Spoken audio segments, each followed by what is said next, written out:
Hi friends, வணக்கம்.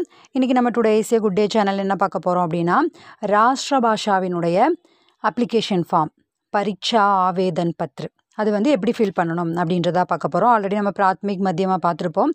அது வந்து எப்படி ஃபில் பண்ணமோ சேம் அதே மாதிரி தான்.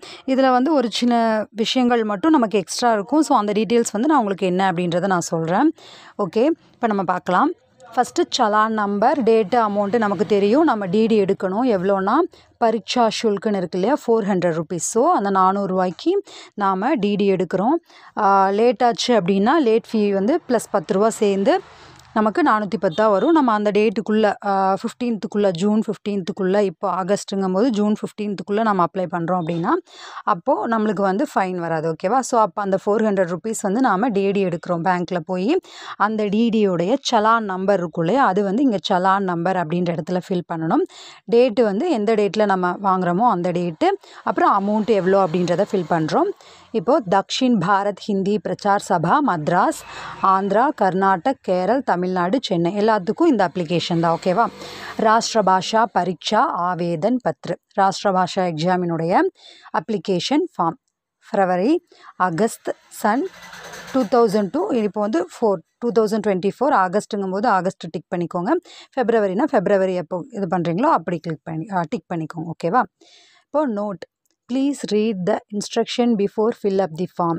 Xerox copy of this application form will not be accepted at any cost. நம்ம ஆல்ரெடி பார்த்துருக்கோம். ஜெராக்ஸ் காப்பி வந்து நம்ம ஃபில் பண்ணி அனுப்பக்கூடாது, ஒரிஜினல் தான் வந்து செல்லும். அப்புறம் வந்து இன்ஸ்ட்ரக்ஷன் வந்து நம்ம எக்ஸாம் இந்த அப்ளிகேஷன் ஃபார்ம் ஃபில் பண்ணுறதுக்கு முன்னாடி இன்ஸ்ட்ரக்ஷன் வந்து இந்த புக் பேக்கில் பின்னாடியே கொடுத்துருக்காங்க. ஸோ அதை வந்து பார்த்துக்கோங்கன்றாங்க. அதை பார்த்துட்டு அதுக்கப்புறமா ஃபில் பண்ணுங்கன்னு சொல்கிறாங்க.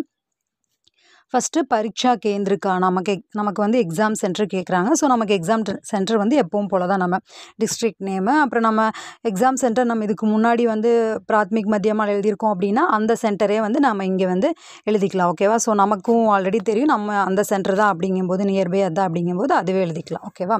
அப்புறம் நேம் ஆஃப் தி கேண்டிடேட், परीक्षार्थी का पूरा नाम हिंदी में अंग्रेज़ी में, ஹிந்தியில் இங்கிலீஷில்.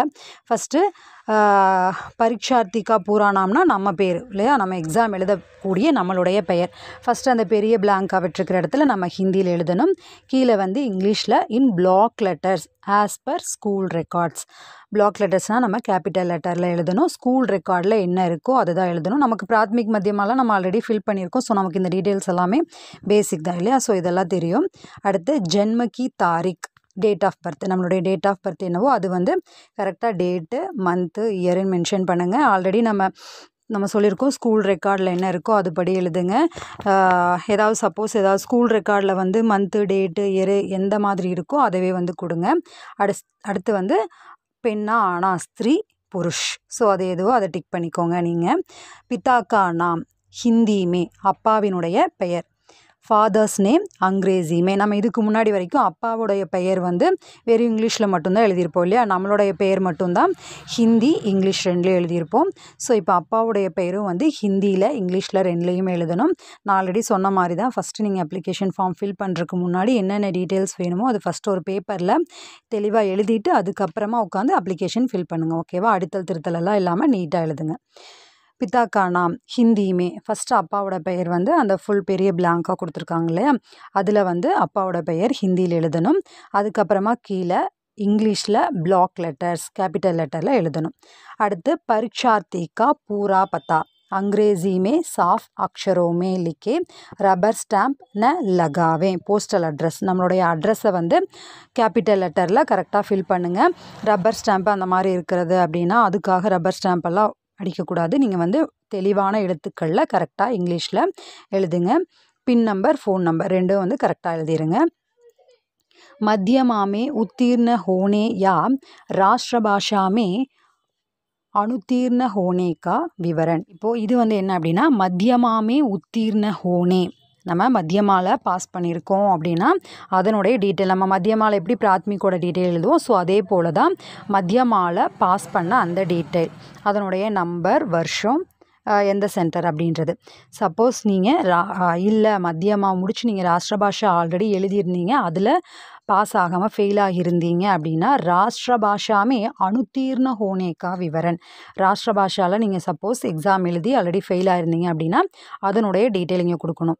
மத்தியமாக எழுதி பாஸ் பண்ணியிருந்தீங்க, இப்போ தான் ராஷ்டிர பாஷா எழுத போகிறீங்க அப்படின்னா அதனுடைய டீட்டெயில்ஸ் கிரமசங்கியா அப்படின்னா தெரியும், ரோல் நம்பர், சால்னா எந்த இயர், கேந்திர எக்ஸாம் சென்டர் அப்படி எழுதணும். இல்லை ராஷ்டிர பாஷா எழுதி அதில் ஃபெயில் ஆகிட்டு எகெயின் வந்து எக்ஸாம் வந்து மறுபடியும் ராஷ்டிர பாஷா எக்ஸாம் எழுத போகிறீங்க அப்படிங்கும்போது அந்த ராஷ்டிர பாஷாவில் நீங்கள் என்ன ரோல் நம்பர், இயரு, கேந்திர அந்த சென்டர் நேம் போட்டுருங்க. ஓகேவா. நெக்ஸ்ட்டு छूट आवेदन पत्र मध्यमा से இது வந்து எக்ஸம்ஷன் அப்ளிகேஷன் ஃபார்ம். மத்தியமாலேருந்து நம்ம எக்ஸம்ஷன் வாங்குறதுக்கான அதாவது மத்தியமா எழுதாமையே டைரெக்டாக ராஷ்டிர பாஷா எழுதுறதுக்கான ஒரு சூட். ஓகேவா. எக்ஸம்ஷன் அப்ளிகேஷன் சொல்லுவோம். ஸோ அது வந்து எப்படி வந்து நம்ம பண்ணலாம் அப்படின்னா, நீங்கள் டைரெக்டாக வந்து பிராத்மிக் மத்தியமா ராஷ்டிர பாஷா அப்படி பண்ணுறீங்கன்னா இந்த டீட்டெயில் வந்து நீங்கள் ஃபில் பண்ண வேண்டியதில்லை, இது வந்து உங்களுக்கு தேவையில்லை. சப்போஸ் நீங்கள் வந்து பிராத்மிக் மத்தியமா எழுதாமல் டைரெக்டாக நீங்கள் ராஷ்டிர பாஷா எழுதுறீங்க அப்படின்னா அதுக்கு எக்ஸம்ஷன் அப்ளிகேஷன் ஃபார்ம்னு இருக்குது. ஓகேவா. छूट नियम के अनुसार संकलन प्रमाण पत्र या अंक सूची का विवरण. இந்த வீடியோவில் வந்து ஜஸ்ட் இந்த அப்ளிகேஷன் ஃபார்ம் என்னென்ன எப்படி ஃபில் பண்ணணும் அப்படின்ற டீட்டெயில்ஸ் மட்டும் சொல்கிறேன். நான் நெக்ஸ்ட்டு வந்து ஒரு வீடியோவே போடுறேன். ஓகேவா. ராஷ்டிர பாஷா வந்து மத்தியமாலேருந்து டைரெக்டாக சூட் வாங்கி எக்ஸம்ஷன் அந்த அப்ளிகேஷனுக்கான டீட்டெயில்ஸ் எல்லாம் என்னென்ன, அதற்கான எலிஜிபிள் எல்லாம் என்னென்ன அப்படின்ற அப்ளிகேஷன் ஃபார்முக்கு பின்னாடியே வந்து டீட்டெயில்ஸ் இருக்குது. அது வேணால் நான் நெக்ஸ்ட்டு தனியாகவே ஒரு வீடியோவை அப்லோட் பண்ணுறேன். ஓகேவா. ஃபஸ்ட்டு இதில் மற்ற டீட்டெயில்ஸ் எல்லாம் என்னென்ன அப்படின்றது மட்டும் இந்த வீடியோவில் ஜஸ்ட் பார்க்கலாம். ஓகேவா. வச்சிங்கன்னா தயவுசெய்து இந்த வீடியோவை லைக் பண்ணுங்கள், ஞாபகமாக நம்ம சேனலை சப்ஸ்கிரைப் பண்ணிக்கோங்க. ஓகேவா. நான் அதுக்கு கீழே அந்த தினாங்க்குன்னு இருக்கு இல்லையா, அதில் வந்து என்ன டேட் அப்படின்றதையும் உங்களுடைய சிக்னேச்சர் வந்து பரீட்சார்த்திக்கே ஹஸ்தாக்ஷர் அப்படின்ற இடத்துல நீங்கள் ஒரு சைனும் போடணும். ஓகேவா. கீழே வந்து லாஸ்ட்டாக இஸ் ஆவேதக் நே மேரே பாஸ் அத்தியன் கியா ஹை உபரோக்த் சபி விவரன் சஹி ஹை. இது வந்து நீங்கள் ஒரு பிரச்சாரக்கிட்ட படிக்கிறீங்க அப்படின்னா அவங்க வந்து இந்த டீட்டெயில் அவங்களுடைய விஷயம். ஓகேவா. அவங்க வந்து என்ன சொல்கிறாங்க அப்படின்னா, இந்த குறிப்பிடப்பட்ட இந்த ஸ்டூடெண்ட் வந்து என்கிட்ட தான் வந்து மேரே பாஸ் என்கிட்ட தான் வந்து படிக்கிறாங்க, மேலே கொடுத்துருக்கிற சபி விவரன் எல்லா டீட்டெயில்ஸும் வந்து சரியானது அப்படின்னு சொல்லி பிரமாணித் பிரச்சாரக்கா நாம், யார் வந்து உங்களுடைய பிரச்சாரக்கோ அவங்களுடைய பெயர், பிரமாணித் பிரச்சாரக் சங்கியா அவங்களினுடைய பிரச்சாரக்குன்னு ஒரு நம்பர் இருக்கும், டி நம்பர், அந்த நம்பர் வந்து இங்கே ஃபில் பண்ணுவாங்க. அப்போ அவங்களுடைய ஃபோன் நம்பர் இதெல்லாம் வந்து ஃபில் பண்ணுவாங்க. சப்போஸ் நீங்கள் ப்ரைவேட் ஸ்டூடெண்ட்டாக இருக்கும் பட்சத்தில் இது வந்து இந்த டீட்டெயில்ஸ் வந்து நீங்கள் ஃபில் பண்ண வேண்டியதில்லை. ஓகேவா. ப்ரைவேட் ஸ்டூடெண்ட்டாக இருந்தாலும் நீங்கள் வந்து பயப்பட வேண்டியதில்லை. ஓகேவா. என்ன டீட்டெயில்ஸாக இருந்தாலும் வந்து இந்த மாதிரி வந்து நீங்கள் தெரிஞ்சுக்கிட்டு ஃபில் பண்ணலாம்.